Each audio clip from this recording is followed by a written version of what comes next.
So Star Wars Battlefront 2 is going on year 2 coming up this November, and so I thought we would just talk a little bit about the DLC that's coming up and if we will be seeing a year 2 for Star Wars Battlefront 2. Welcome back, and today we're going to talk about a possible year 2 for Star Wars Battlefront 2, whether or not we think it'll be coming, if it does, what will be included in it, and what we would like to see if they do continue the support for this game into year 2. First, I wanted to just go ahead and start with what we know is coming out so far for the remainder of this year. So this week in August, or next week, because it's still August next week, we'll be getting new skins for the clone troopers. And then sometime in October, November, around the 1 year mark, we'll probably get 2 new heroes, Obi-Wan and Grievous, and some more skins, as well as the large scale sandbox style game mode. And then in winter, we'll be getting the 2 new heroes, Count Dooku and Anakin Skywalker, and then the new Geonosis map, and again some more skins. So the winter season is technically in year 2, since in November is when we'll hit the start of year 2 for Star Wars Battlefront 2. I like saying the number 2, so I guess we are getting some content in a year 2. However, do we think that there will be more past that? Now, personally, this is just my opinion. I hope that I am wrong, but I do not feel that we will be seeing content into a second year for Star Wars Battlefront 2. So far, we will have had 4 DLCs come the winter season. Now that is pretty on par with most DICE and EA games. Most of them only have 4 DLCs, and then they have quality of life changes throughout the second year, and then the next version of that game or the next in that series comes out 2 years down the line. We saw that for Battlefield 4, Battlefield 1. I didn't play Hardline, so I don't know on that one. Battlefield 3 did get 5 DLCs, so that is an exception, not so much the rule. And the first Battlefront game had 4 DLCs as well. So 4 DLCs is about the going rate for EA or DICE. Now, this is the first live service game that they're attempting to do. Live service generally means that you're going to support the game fully for a number of years, usually 2 to 3 is the starting goal. However, this game also doesn't have any way to make any money besides crystals, which aren't really used for everything since everyone is floating a ton of credits. Since the only thing you can really purchase with credits right now is your in-game skins, and there's not a whole lot there, to be honest. We will be seeing some changes to that with the new heroes coming out. Heroes are going to cost credits.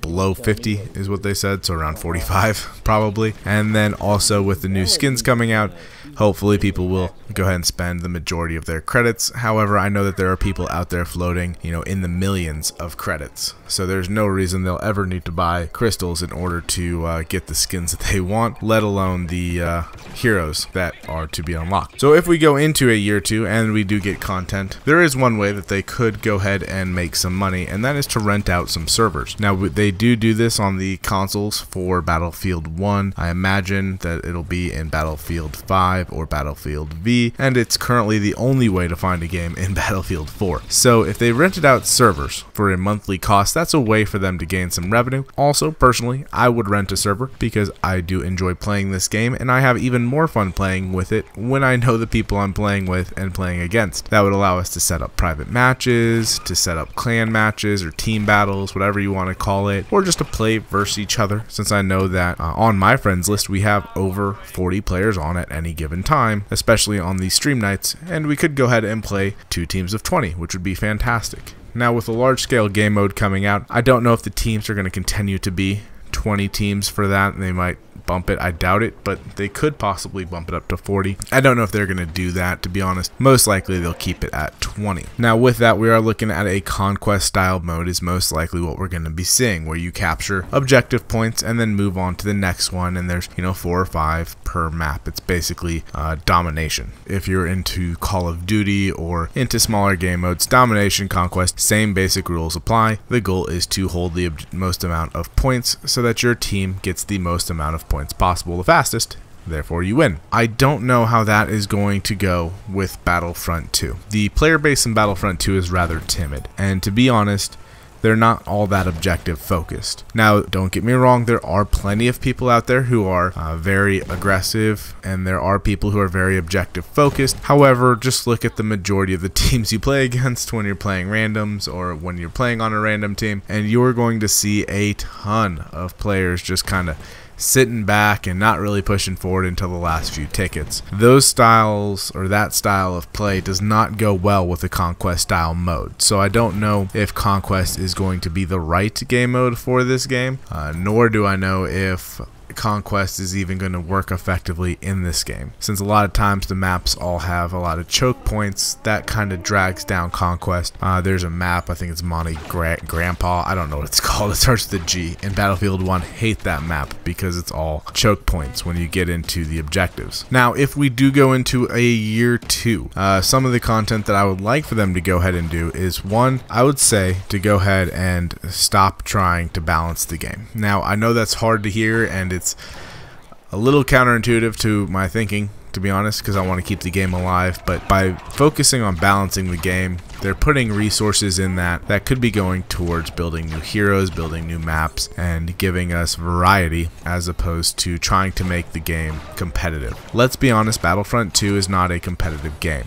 It's more of an arcade style shooter that's played for fun. It's not going to be an esport or anything like that. Instead, what I would like to see them do is focus on putting out new heroes, 2 heroes per season, 4 times a year for 2 years from here, and maybe a map or 2 a year. And the reason why I say that is because if they were to put fan favorite heroes in the game, like Ahsoka and Ventress, that would bring a lot of players back into the game that have left, especially if they bring it next summer or something like that after the Clone Wars season releases. And then, you know, the season after that, they could bring in things like Jane Erso, and that would bring even more players back. So if you focused on bringing back heroes, players are going to want to come in just to play those heroes.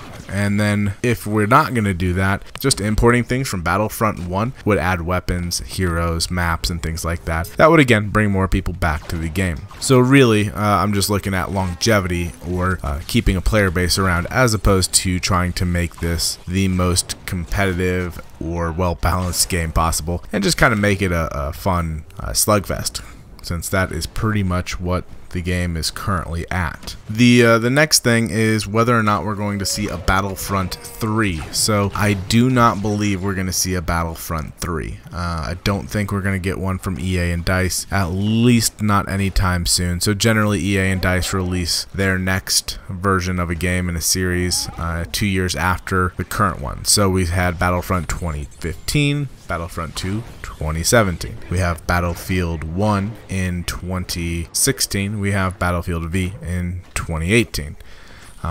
It's usually a 2-year rotation for EA and DICE to put out games. I don't think that we're going to see anything for a Battlefront 3 in 2019. Now, we might see one near 2020 or 2021. I think that's when the license agreement goes back up for bid, is in 2021. I may be wrong on that. It might be 2023 now that I'm thinking about it. But they're going to want to put out a game that will sell around the time that the license agreement is going to go up for bid, and if that game does well, then they'll re-get the contract. So that's kind of what I'm thinking they're going to end up doing, is holding off on a Battlefront 3 until 2020, 2021 timeframe, if they're going to put one out at all. To be honest, again, I don't think they're going to have a Battlefront 3, just based off of sales and honestly the backlash of the Star Wars community over everything Star Wars. I'm not saying everybody again, but the majority of people complain about every little thing in Star Wars, so I don't think putting out another Battlefront game is going to be successful for them in the long run, when they could focus on other style games, mobile games that cost way less money and bring in a lot more money. It's just easier and more financially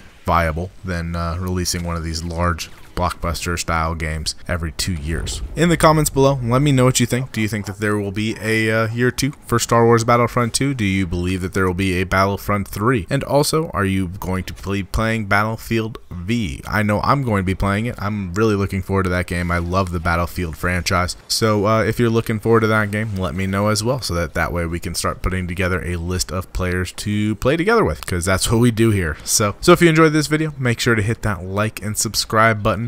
Thank you guys for watching. I hope you have a wonderful day, and I'll see you in game.